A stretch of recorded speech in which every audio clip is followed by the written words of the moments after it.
What's happening, guys? My name's Theo Goff, the host of the Conquering Dyslexia podcast, and today we want to talk about, get in depth about dyslexia in the brain and dive into the differences, differences between the dyslexic brain and the non-dyslexic brain to kind of give us a little bit of better understanding about what's going on up in our head. Guys, I really hope you enjoy today's episode and have a great day. So the big question is this: how can dyslexics like us create a place, a community, a tribe where people at any stage of life can come and solve any challenge, amplify their strengths, and ultimately help them become who they were meant to be? Or in other words, conquer their dyslexia. That is the question, and this show is the answer. My name's Theo Goff, and welcome to the Conquering Dyslexia podcast. Hello guys, I hope we're doing good. I wanted to make this a quick little video, as it was, to not leave a new message, but basically, I hope we're doing all right, like I said.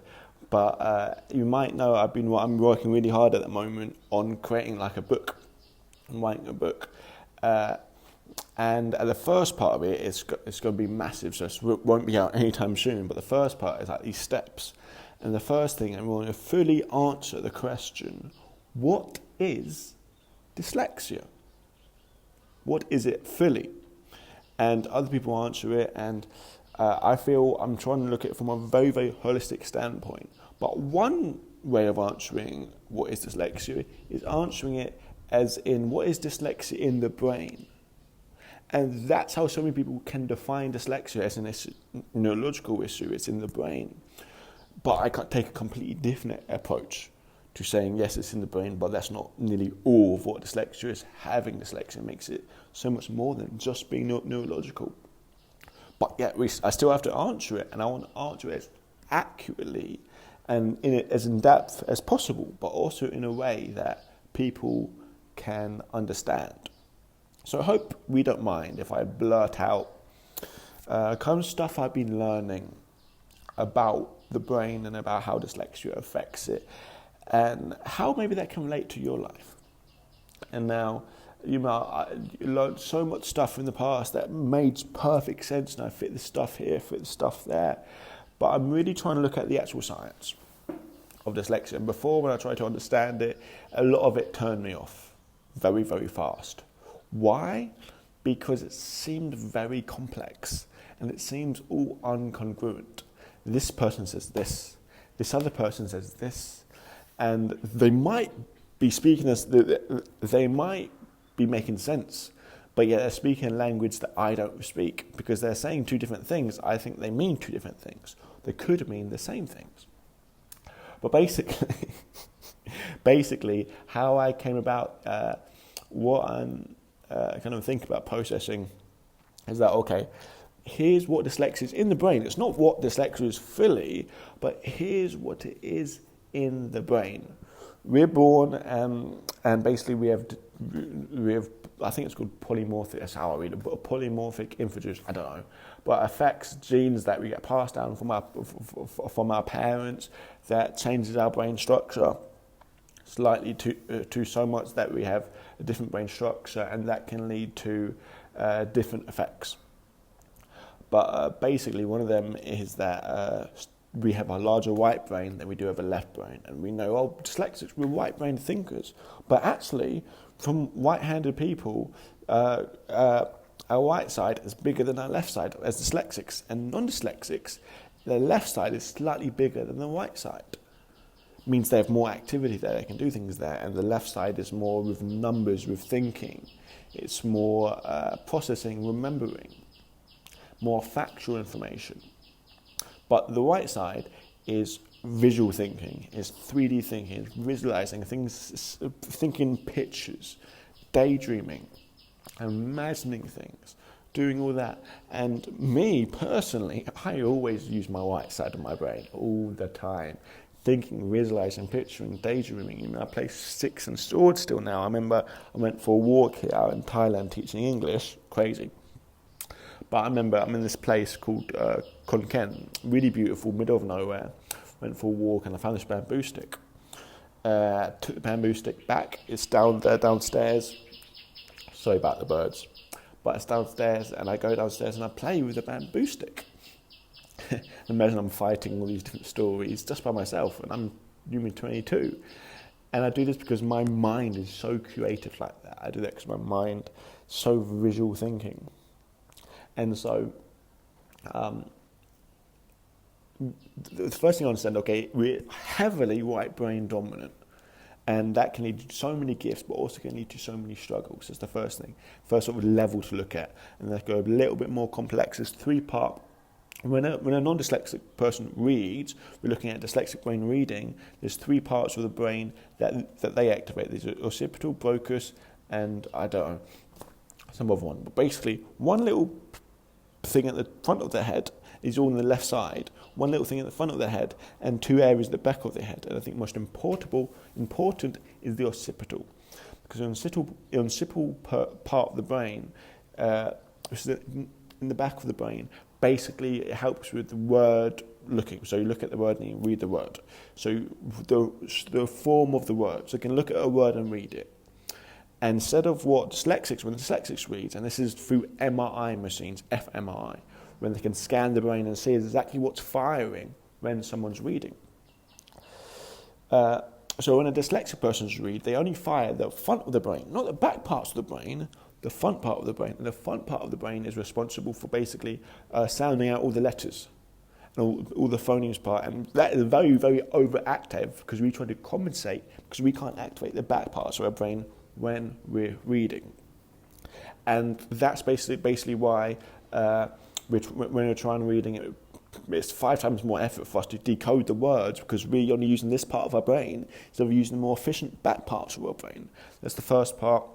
We often sound out letters to ourselves, or often helps us when we speak out loud because we are activating the front part of our brain in our left side because it's with our sounding out, our more auditory, our more multisensory kinesthetic sort of things. More access on the front of our brain rather than the back side of our brain, and also with more experienced readers, that occipital part of the brain is more larger than less experienced readers, because the more larger that part of the brain, the more better you can see a word and read it, because you don't just decode every single letter of every single word. That's too much effort. You look at word after word after word, read it really fast. But when dyslexics, we practice reading over and over again, we practice in the wrong way of activating the front part of our brain, and it still makes it really effortful. That's the first part. Well, second part actually. So our brain is different when we're reading. And then it comes down to, because I try to make this more and more complex. You can go so complex here. But then,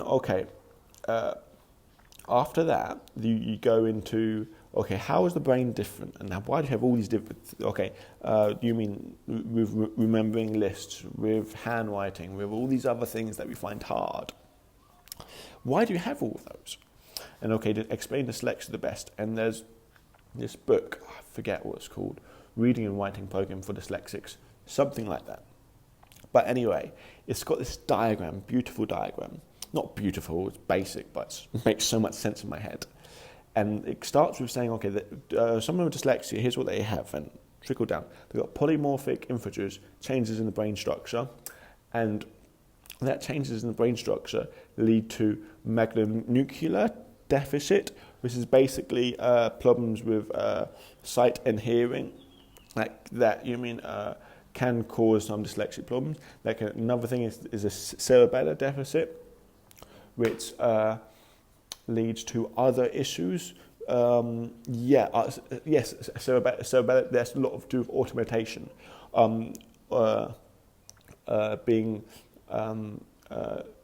doing things automatically, and then the word processing and all that kind of stuff. And then all these would lead to difficulty processing information, and that would lead to phonological deficit. And now, if you know anything about dyslexia, phonological deficit is very, very important. and everyone with dyslexia have it. It's probable discussing phonemes, and that leads to more differences in the brain. That leads to struggling doing certain basic tasks. That leads to another things. Then it's poor reading, poor handwriting, poor spelling, and poor all the basic symptoms of dyslexia.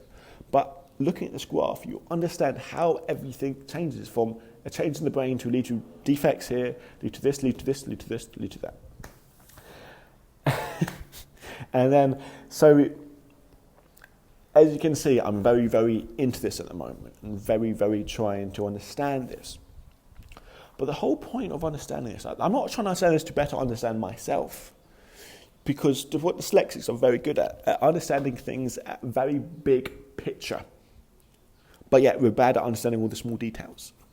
Because dyslexics are really good with right brain thinkers. I like to think of it, right brain is more 3D, left brain is more 2D. Left brain is more words, facts, figures. Right brain is more 3D, sculptures, shapes, images, feelings. And that's kind of how I think of those. But the purpose of me wanting to do it, basically I want to make it, so talk about dyslexia, that kind of thing, and then begin to describe it in simplistic terms like the right brain, left brain, and slowly get more and more complex, and then bring it back down to a lot more simpler terms. And then the way I'm going to do that is that basically, I forgot the word, our connections in our brain, the synapses and neural pathways is slightly longer than people with neurotypical people, and then autistic people have them very short, and that changes the information passing from processing. And then it sounds complex, but there's a way of explaining it really, really easy. And then going into neurodiversity, which is basically saying everyone's different, we're just different in a certain way, to explain it in a simple sense. So, why am I telling you this? 1, so I can make sense in my own head. 2, to see that, okay, why learn this? Why learn about dyslexia if you got it and it's hard? Why do it? And the point isn't to fully understand what's going on in your brain, because the first thing is, people haven't finished understanding dyslexia. There's not one way, there's not one answer. People are still on this search to fully better understand it. But it's to be able to see this information, understand things as a whole, but really, I don't want people to look at this information and see it as limiting in any way. Because lots of people can look at the definition of dyslexia and have that as a limitation for them. But I don't want them to have it as a limitation. I want them to see the definition and use it as information. Use it as to better understand yourself, but understand it does not limit yourself. Okay, guys? And I want that to really be the message, that you can understand things, and understanding things should give you more power into doing what you want to do, not less power. Not understanding why your brain's different shouldn't mean saying anything negative in your life. And so much research has got into why dyslexia is a learning disability. And I'm so against that. And it's about explaining, when we learn about dyslexia, it's about, learning about it and using it to empower us. No, we're just slightly different than everyone else. And here's exactly how we're different in the areas that we struggle. But also so many areas with so much strength in the right brain thinking side of department, and so many gifts there. But guys, I hope we enjoy this little rant. And I'm sure in the next few episodes I'll explain it a lot more better once I got my head straight.